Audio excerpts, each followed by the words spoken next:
नमस्कार। आइए रोटाहेलर के प्रयोग के विषय में जानकारी प्राप्त करते हैं।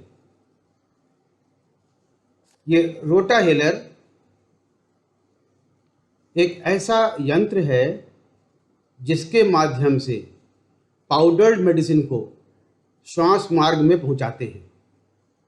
आजकल कोरोना का पेंडेमिक है और ब्यूटीसोनाइट पाउडर के प्रयोग की सलाह दी जाती है होम आइसोलेशन के दौरान। तो उस ब्यूटीसोनाइट पाउडर का भी प्रयोग रोटाहेलर के माध्यम से हम कर सकते हैं या हमें करना चाहिए, या अन्य श्वास संबंधी कोई रोग है और उसके लिए सलाह दी जाती है तो उसमें भी रोटाहेलर का प्रयोग कर सकते हैं। सबसे पहले जानते हैं कि रोटाहेलर की संरचना क्या होती है। इसमें एक ये माउथ पीस है, एक ये रोटा कैप का होल है जिसमें रोटा कैप डाली जाती है, ये बेस है,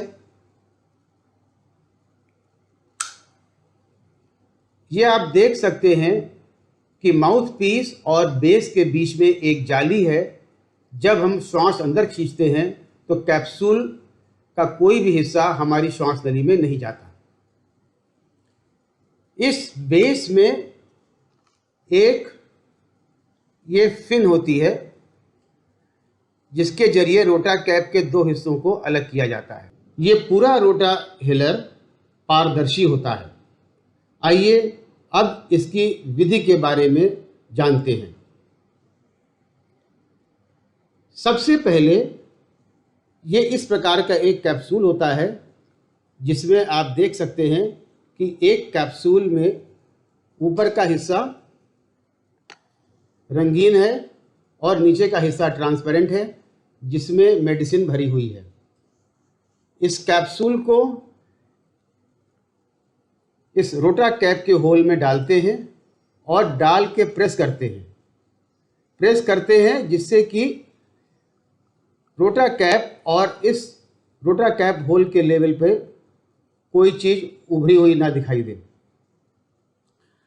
इसके बाद में नीचे के हिस्से को घुमाते हैं और घुमाने के बाद में ये देखते हैं कि जैसे ही हम इसको घुमा के लाते हैं नीचे कैप्सूल के नीचे का हिस्सा अलग हो जाता है और ऊपर का हिस्सा लगा रहता है।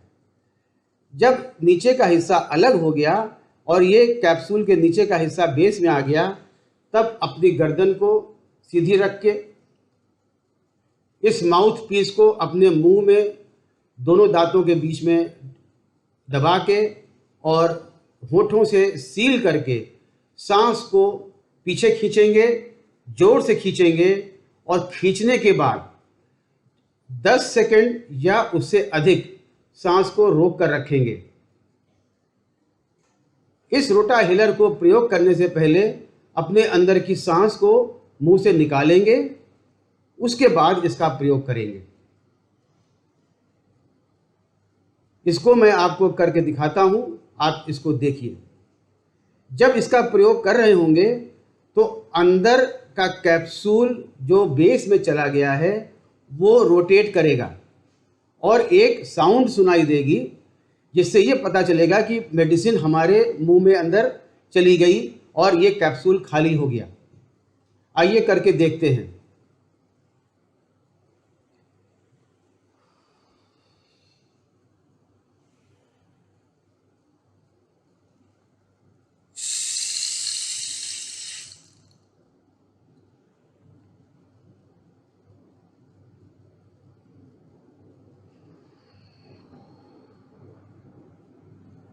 प्रयोग के बाद में बेस को खोलकर देखते हैं कि इसमें कोई कैप्सूल के अंदर मेडिसिन नहीं रह गई है।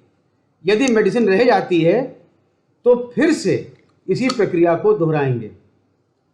अगर आपको एक कैप्सूल की बजाय 2 कैप्सूल लेनी पड़े तो फिर दूसरी कैप्सूल को उसी प्रकार से जो इसका ट्रांसपेरेंट पार्ट है उसको रोटा कैप होल में डालेंगे और इसको लेवल तक प्रेस करेंगे। पहले वाला भाग या पहली कैप्सूल का भाग ऑटोमेटिकली चैम्बर में चला जाएगा। यदि आपने इसका प्रयोग कॉर्टिसोन वाली दवाइयों को लेने के लिए किया है, जैसे ब्यूटीसोनाइड पाउडर, तो इसके प्रयोग के बाद में हमेशा अपने मुंह में साफ पानी से कुल्ला कर लेंगे।